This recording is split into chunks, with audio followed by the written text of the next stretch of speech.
Order. Angela Crawley to move the motion. Thank you. I beg to move that this House has considered the potential merits of universal basic income. It is a pleasure to serve under your chairmanship, Ms McVeigh, and I would like to thank my honourable friend, the Honourable Member for Inverclyde, for his contributions in this place on universal basic income. There is no better time to reopen this discussion. We are up to our necks in the cost of living crisis, which is pushing households across this country further into poverty and destitution. We need change, and we need it now. Chair, with respect, the Conservative Government have worked for over a decade to carefully craft a welfare system that renders recipients as deserving of their payments, but only if they meet the conditions attached. I appreciate that implementing the universal basic income and removing the conditional nature of welfare payments would not normally sit comfortably with this current government.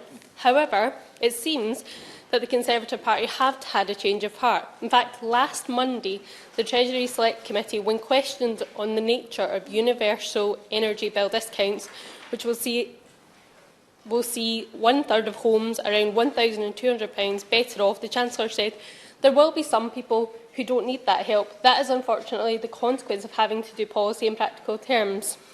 Having looked at all the options, we decided that it is the most effective way to reach a large number of people and help them where they need it. Clearly, this government has had a change of heart and are open to universal policies, dependent on who benefits it. So it seems that the biggest barrier to implementing a universal basic income is ideological. I urge the Minister to consider extending his party's new and compassionate approach to the benefit system and abandon the cruel and unforgiving system that depicts desperate people as undeserving. Now, I want to come to some of the benefits of universal basic income. A universal basic income, as we have heard many times in this House and in the main chamber, would mean that every citizen would be provided with the subsistence of income. It would mean secure, regular payments into every individual's bank account without threat or disruption. In real terms, it would ensure that every person in this country is always able to afford food, is always able to keep a roof over their head, is always able to provide for their children, and is always able to meet a minimum standard of living. I will give way. Giving way, and I think in principle the concept of universal basic income is a promising one. But just so I can understand, would by the definition she brings of universal basic income, would that be the only income someone would receive? Would they receive additional benefits if they were unemployed or if they had disabilities? And at what threshold would she think of considering setting that universal basic income?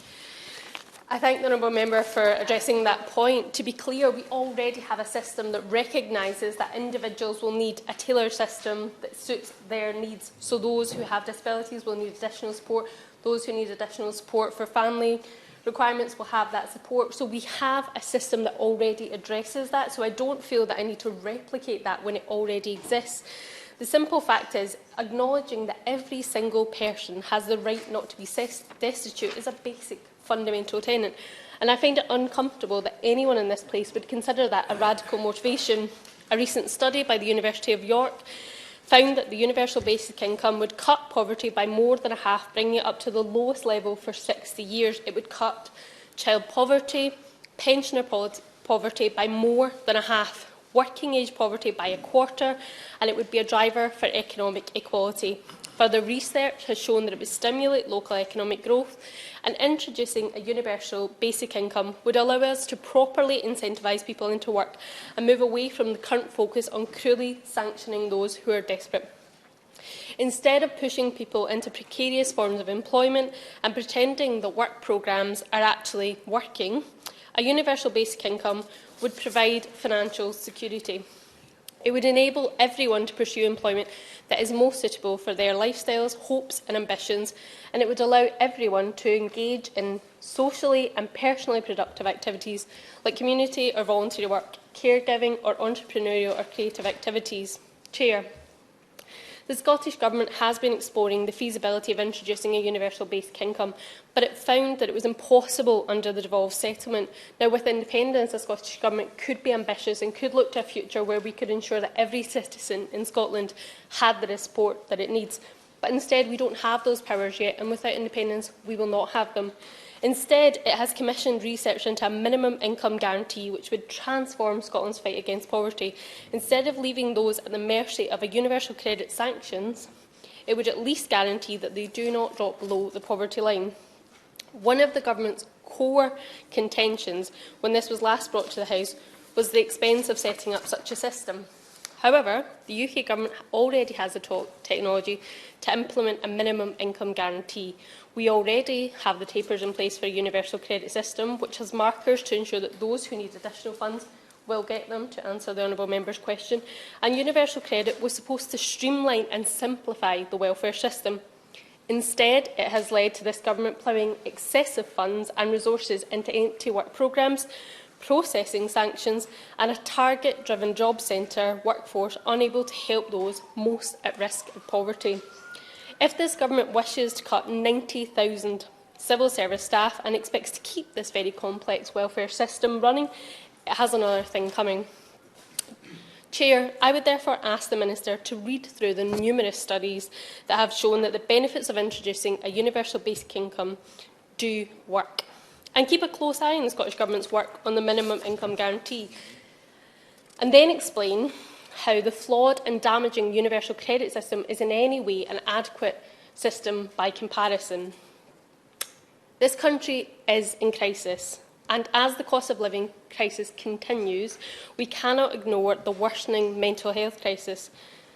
The two are most definitely linked, and introducing a universal basic income would help to alleviate both. There are innumerable studies which show the detrimental impact of welfare conditionality and the impact that it has on mental health for its recipients. I don't think anyone in here is in a position to argue with that. And the universal basic income pilot scheme conducted in Germany and Finland showed that reform of the welfare state directly impacts on the mental health of its recipients and the overall mental and physical well-being. The Mental Health Foundation has found that children who receive payments are less likely to abuse drugs and alcohol, are more likely to stay in education and have improved physical and mental health outcomes. The Finnish system showed that universal basic income helps improve cognitive functioning in adults, reduces their feelings of anxiety and depression, and generally increases the overall life satisfaction. A universal basic income is a holistic policy which will have holistic effects across a whole area of social policy. Studies have shown that introducing universal basic income, although expensive in the beginning, pays for itself over time through its far-reaching impacts. I will. I'm very grateful to the honourable member for giving way, and can I congratulate her on both securing this debate and actually giving a very considered and clearly very well thought-out speech so far. Can she just clarify, just on that point about expense, though? I have seen estimates about the cost of this programme, if it was rolled out, even at a modest income, to be around £316 billion, one study put it at annually. So can she just clarify what her research has shown in terms of the overall cost on an annual basis? Thank you. To be clear, as you will appreciate, there are no studies that are able to show comprehensively the over long-term benefits of such a scheme, because no pilot has been given any extensive research or possibility here in the UK or in most countries. But the fact remains, and I think we can all agree this, that where an individual is not reliant on thinking about how they will fund their next meal, how they will pay their electricity, how they will subsist and survive, then they can start to think about their life chances, their opportunities, the ways that they can begin to fulfil their ambitions in life. So I think it's simple to say that there is so much to be gained from a possible pilot, and that would give him the evidence and the studies and the statistics that he has asked for. The fact is, a universal and destigmatising, more compassionate welfare system would decrease depression and anxiety rates, and it's not overdramatic to say that it would save lives. I ask the Minister, if this Government is committed to addressing the mental health crisis, will they reform the system responsible for pushing so many people to the edge? The fact is, I would like to end my contribution by calling on this government to seriously consider the prospect of a universal basic income. I do not believe that such a policy to be radical or unattainable as it seems. We already have the technology and we already have a substantial Department of Work and Pensions budget able to cater to most of these concerns.